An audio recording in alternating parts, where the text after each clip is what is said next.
Okay. I'm not Ryan. Welcome back to Yelling. And for the past 24 hours, we've been dealing with the afterglow of Logan Paul versus Floyd Mayweather. And we here at Yelling warned you that this was going to be a very dumb, dumb thing. But much like the scientist in every monster movie, much like Jeff Goldblum in every movie he's in, you missed all the warning signs from people who are trying to guide you the right way. What did you fucking expect? Honestly, I want to know what people actually expected. Did people actually expect Floyd Mayweather to just straight up knock out Logan Paul?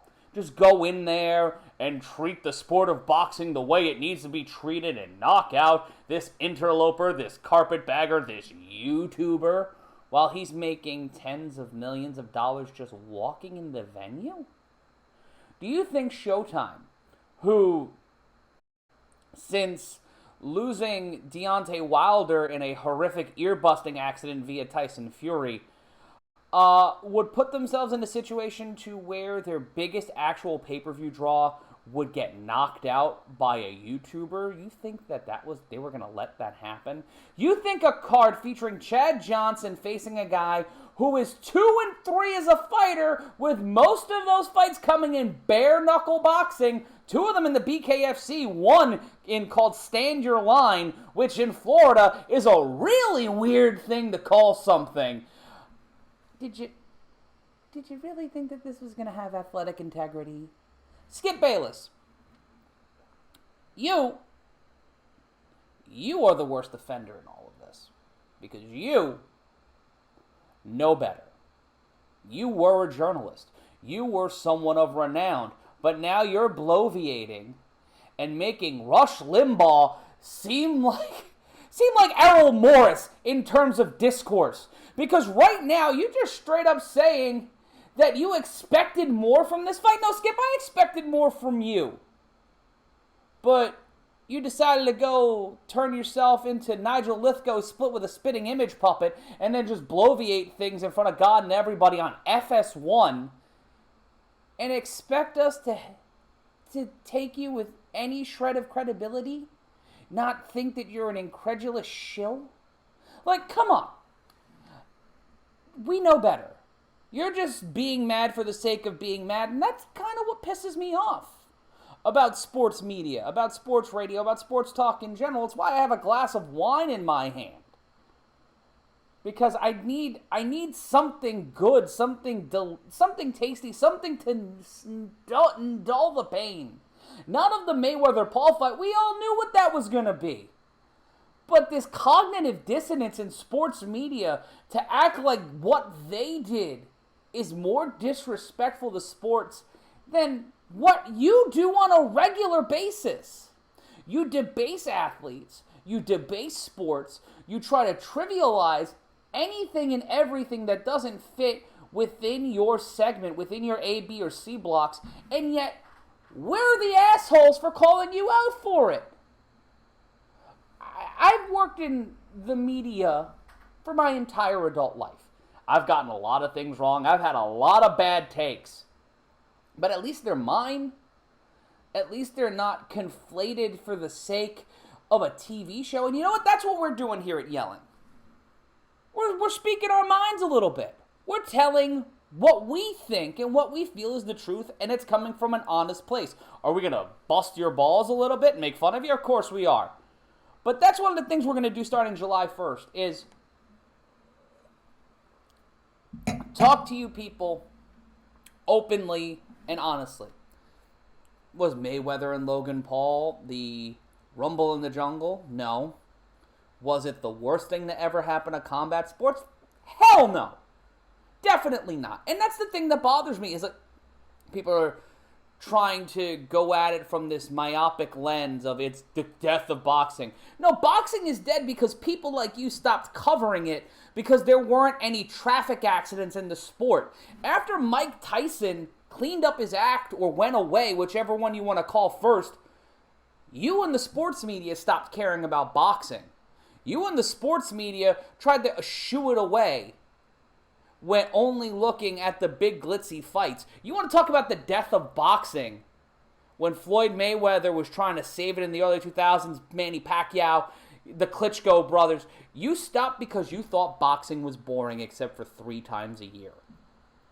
HBO got rid of boxing and ended a 40-year tradition because journalists, for some part, took the credibility away from the sport of boxing, denied opportunities for people like Andre Ward to get what they deserve, get their flowers. Canelo Alvarez deserves every single penny of that DAZN contract because he has kept boxing relevant in a time where the media doesn't want it to be. And as someone who watched the UFC rise meteorically from its inception, it's the reason why MMA and primarily the UFC is so popular is because it's still the Wild West of sports. Yeah, it's got a shiny logo and an ESPN deal and makes billions of dollars and is owned by the biggest talent agency in the world. You could buy UFC stock on the New York Stock Exchange. But you've got Conor McGregor, you've got Colby Covington, you have all of these wackadoos coming in from around the sports world, from around the literal world, and pushing the thing that we in the media want. Controversy, clicks, money, content.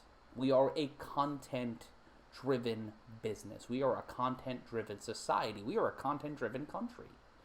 And those are the people we keep pushing for. Hell, I'm a content generator myself. 4 million people watched me watch a television last night, and I am forever grateful for that. I am forever grateful for the opportunities, but you out there being incredulous about something we all knew was a put-on. This is the thing that kills boxing? Not 45 different governing bodies saying this one gets the belt, that one gets the belt. We haven't had an actual world heavyweight champion in almost 4 decades. Think about that for a second. There has been no singular, undisputed world heavyweight champion in boxing, I think, since I've been alive. Over 3 decades since that's been a thing. And you want to say Logan Paul fighting Floyd Mayweather is the thing that disgraced boxing into a grave? Anthony Joshua and Tyson Fury can't get in the ring with one another because of contractual nonsense. And you want to blame Logan Paul and Floyd Mayweather for the death of boxing?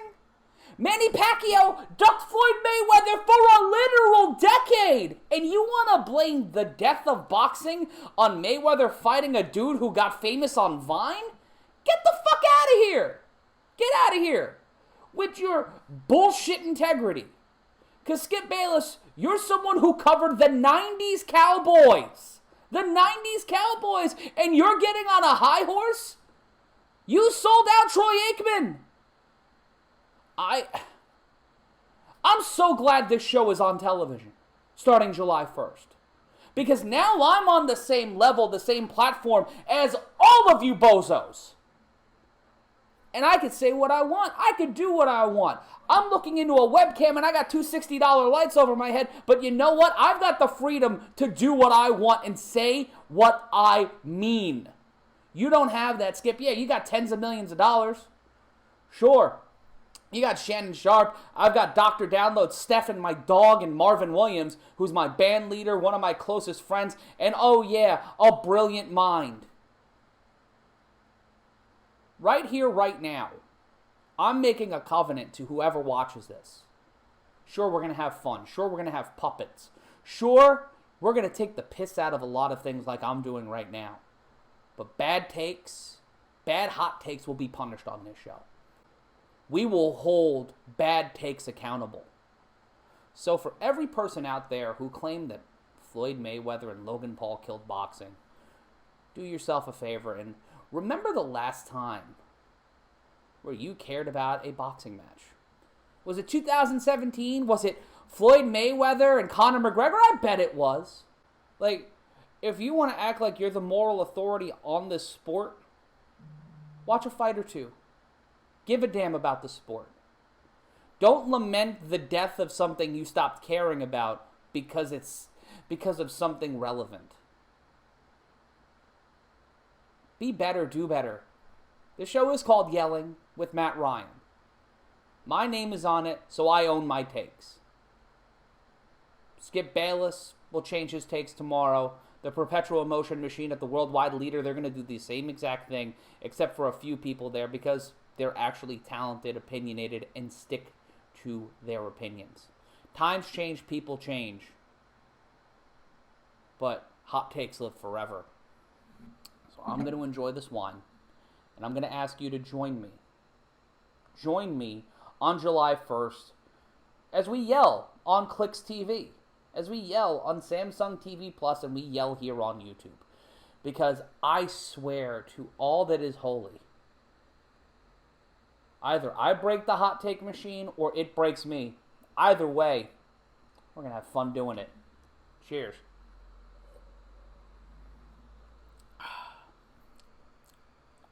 That's good.